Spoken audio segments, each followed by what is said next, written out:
In the quiet corridors of an Italian hospital, something happened that would later leave doctors speechless and believers shaken. A teenage boy, barely 15 years old, calmly spoke words that no one around him was prepared to hear. He was not afraid, not confused, and not delirious. Instead, his voice carried an unsettling certainty. He said he knew exactly when he would die. At the time, no one truly understood the weight of that statement.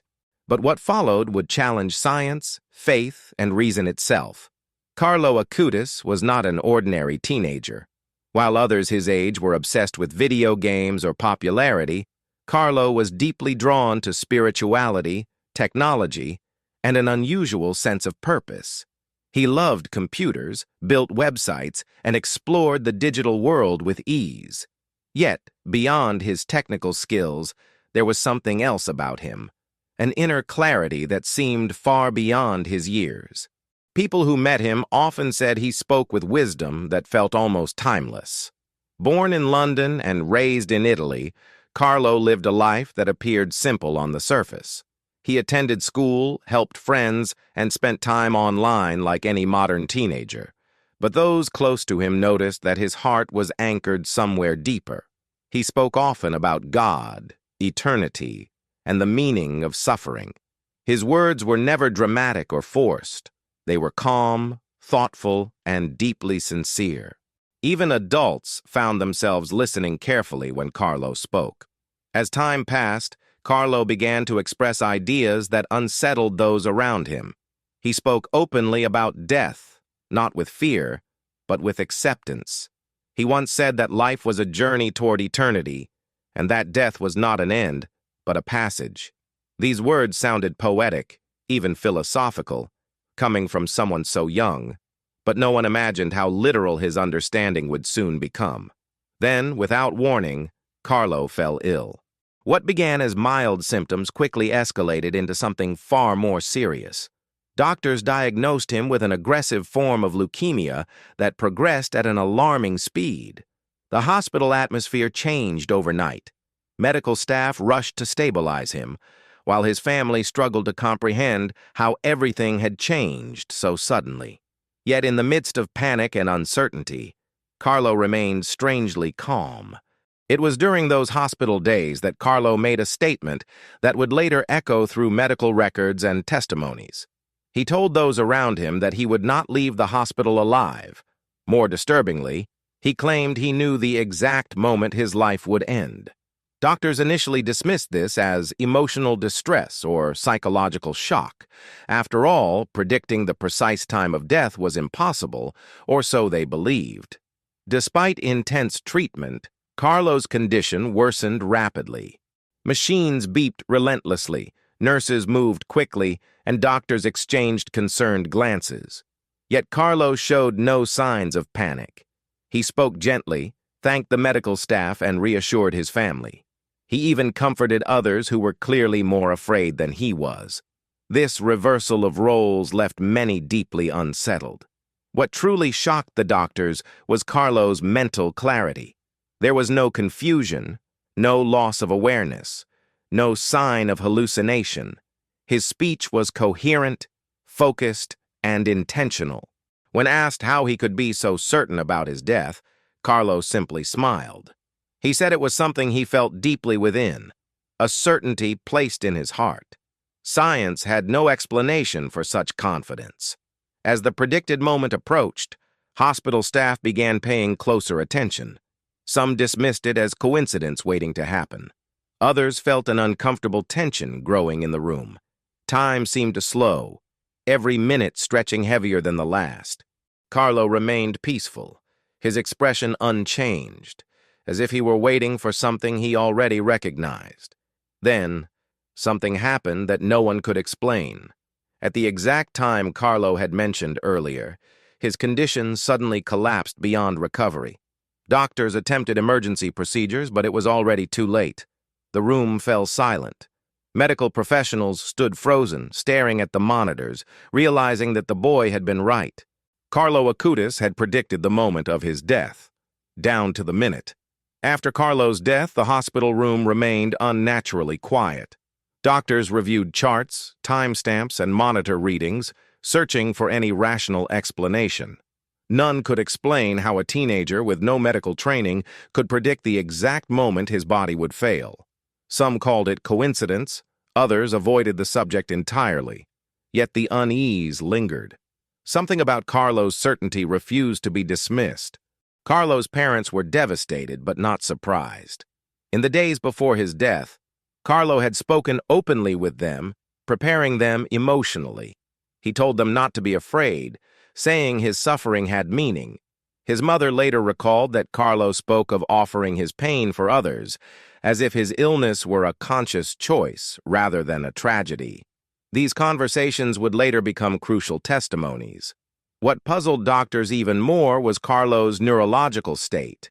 Patients near death often experience confusion, fear, or loss of consciousness. Carlo experienced none of these. His mind remained sharp until the very end. Medical staff documented his lucidity, unable to classify it within known clinical patterns. The record simply stated the facts, but the implications went far beyond medicine. Shortly before his death, Carlo requested the last rites. He did not ask out of desperation, but with calm intention. Witnesses said his demeanor resembled someone completing a mission rather than surrendering to illness. He thanked God aloud, spoke of heaven as a destination, and reassured his family that they would meet again. These were not the words of a frightened child. Nurses later admitted they felt deeply affected by Carlo's presence. Some said the room felt different, peaceful in a way they had never experienced. One nurse confessed she stopped fearing death after witnessing Carlo's final hours. Another began questioning her own beliefs for the first time in years. Carlo's impact did not end with his heartbeat. In the days that followed, word of Carlo's death spread beyond the hospital. Friends, classmates, and even strangers began sharing stories about him. Many recalled moments when Carlo spoke about death with unusual precision. Others remembered his habit of saying, "I won't live long, but I will live fully." These memories took on new meaning after his prediction came true. Doctors involved in Carlo's care were asked privately about the case. Most remained cautious, careful not to make statements that challenged science. But a few admitted that Carlo's death did not follow typical medical expectations. The speed of his decline, combined with his prediction, left unanswered questions. Medicine could describe what happened, but not why. Carlo's faith was not abstract or theoretical. He lived it daily, even from a hospital bed. He offered encouragement to other patients and thanked doctors repeatedly. He once told a nurse that pain loses its power when it is offered with love. Such words echoed long after his passing, unsettling those who heard them. What made Carlo's prediction even more disturbing was its precision. He did not speak vaguely of soon or sometime. He gave a specific time. When that moment arrived and his vital signs failed exactly as stated, even skeptics fell silent. No alarms, no gradual decline, just an abrupt end, exactly when he said it would happen. As investigators later reviewed testimonies, one question refused to disappear. How could a boy with no medical knowledge foresee his death so accurately? Was it intuition, coincidence, or something beyond human understanding? Carlo Acutis had left behind more than grief. He left a mystery that medicine could not solve, and faith could not ignore. In the weeks following Carlo's funeral, something unexpected began to happen.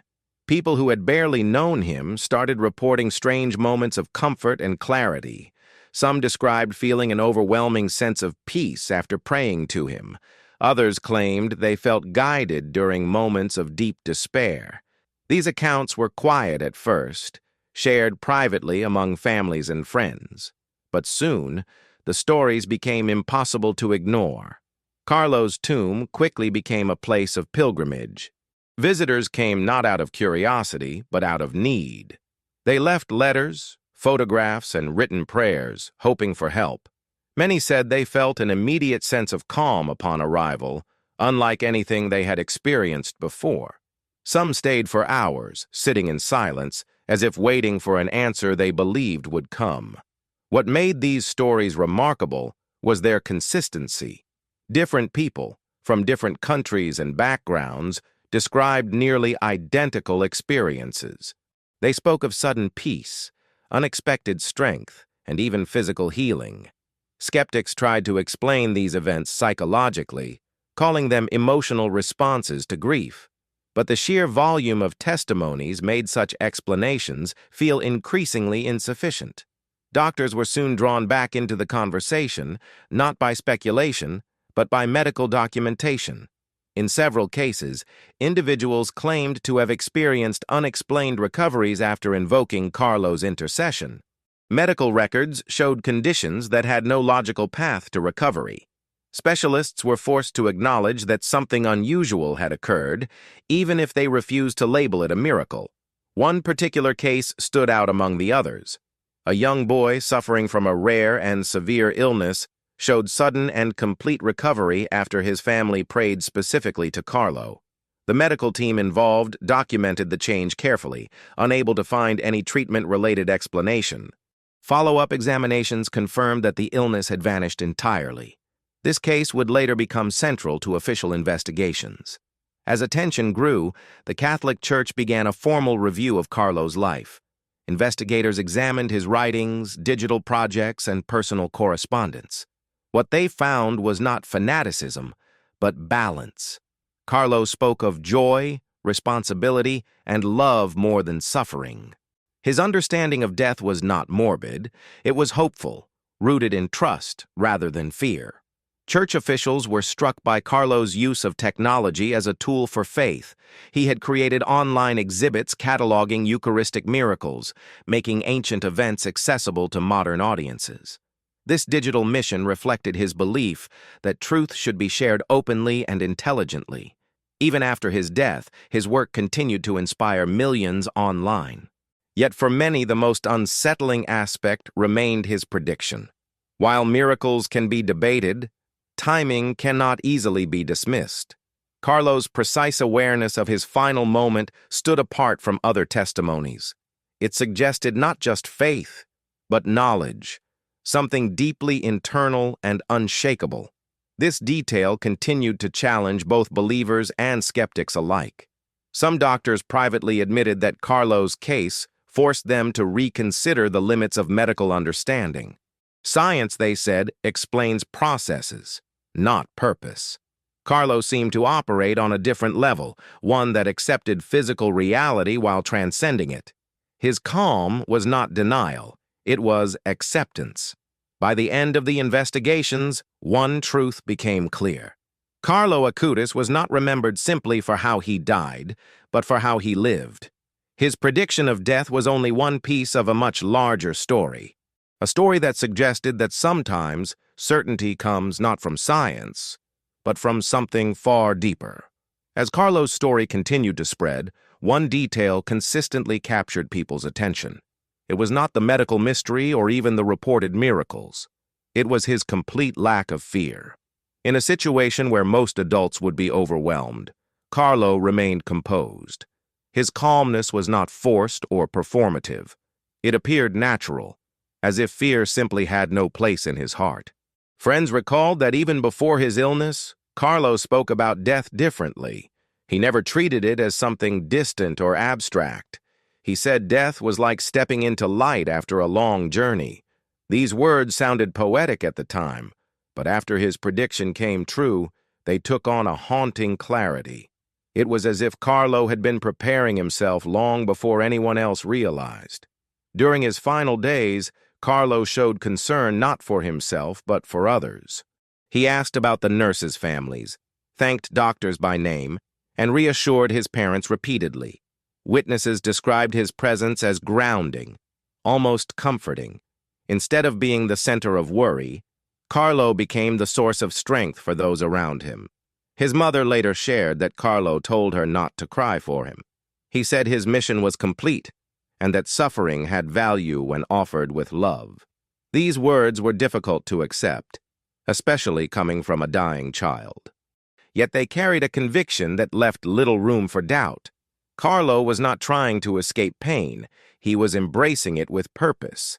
One doctor admitted that Carlo changed the way he viewed terminal patients. Watching a teenager face death without terror forced him to question his own assumptions. Medicine could ease pain, but it could not provide meaning. Carlo seemed to possess something medicine could not offer, a sense of direction beyond the physical body.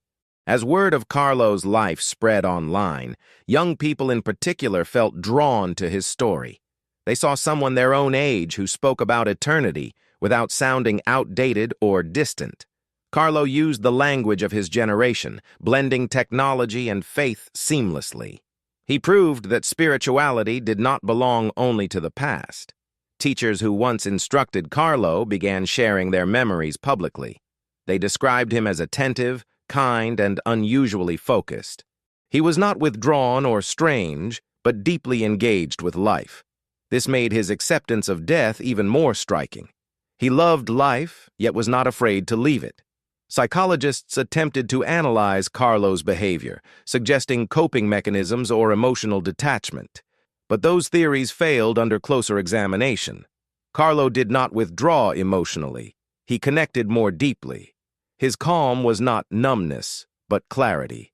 He felt everything, and still chose peace. For many observers, Carlo's fearlessness raised an uncomfortable question. If a teenager could face death with such confidence, what did that say about the fears that dominate adult lives?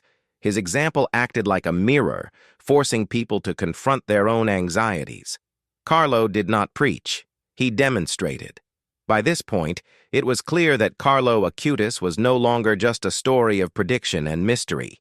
He had become a symbol, a reminder that faith, when lived authentically, can transform even the most terrifying moments.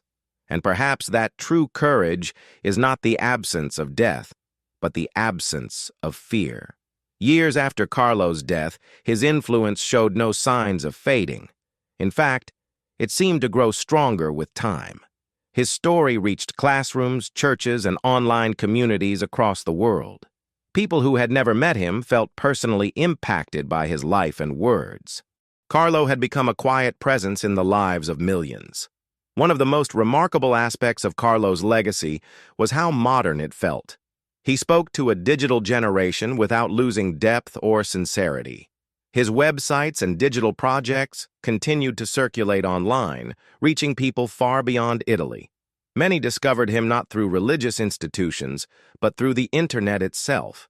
Teenagers found comfort in Carlo's example. He showed that holiness was not reserved for monks or saints from centuries ago.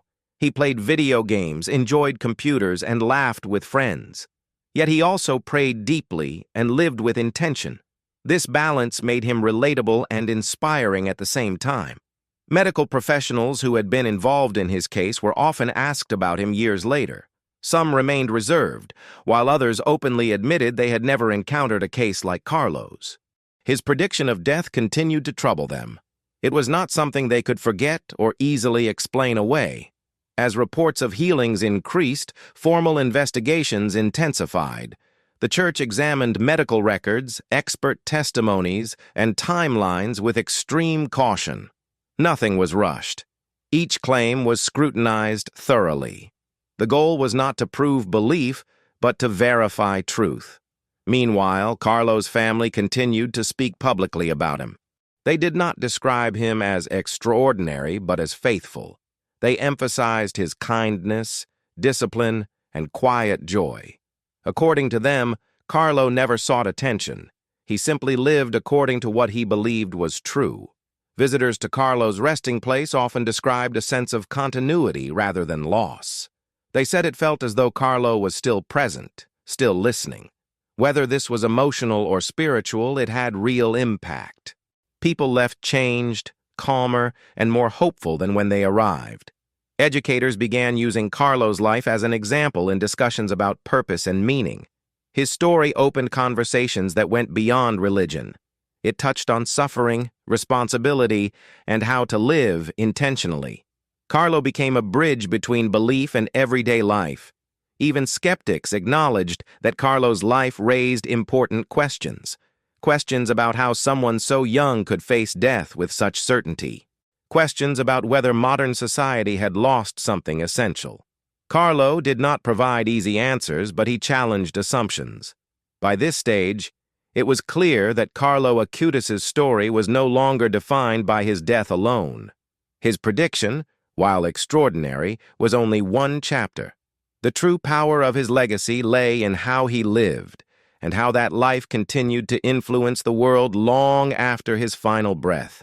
In the end, the most haunting part of Carlo Acutis' story is not what he said, but what was left unsaid. After the monitors went silent and the doctors stepped back, there were no explanations, only stillness. That silence carried more weight than any diagnosis. It marked the point where science reached its limit. Carlo did not argue with death, nor did he resist it. He acknowledged it, prepared for it, and stepped into it with calm assurance. His prediction was not an act of defiance, but of acceptance. In a world obsessed with control, Carlo showed the power of surrender. For the doctors who witnessed his final moments, the experience left a permanent mark. Some later admitted that they began questioning ideas they had long considered settled. Others chose never to speak about it again. But none of them forgot the boy who knew exactly when his time would come. Carlo's life forces an uncomfortable reflection. If death is inevitable, how should we live? Carlo's answer was simple, yet demanding. Live with purpose. Love without hesitation. Prepare not with fear, but with faith. His story does not ask for blind belief. It asks for attention. Attention to the way a young life was lived with intention, clarity, and peace. Whether one views Carlo's certainty as spiritual insight or unexplained intuition, its impact cannot be denied.